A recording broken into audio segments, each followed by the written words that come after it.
Welcome back to Math Dogs. If you're new to the channel, please comment, like, and subscribe. If you have any questions, please comment down below. Problem number 5 is the simple interest formula. It says I equals PRT.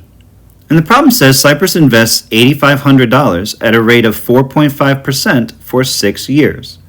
Based on the simple interest formula, how much interest will she make on her investment? So I need to know what each of those is. So I have the formula I equals P times R times T.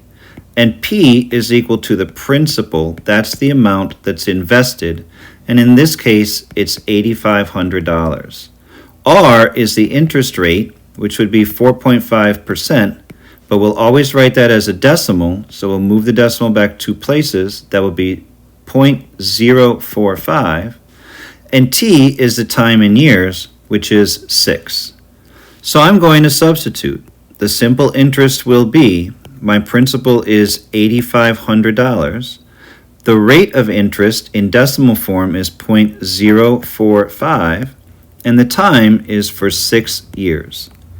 If I punch those in a calculator, I'm going to find out that 8,500 times 0.045 times 6 is equal to $2,295.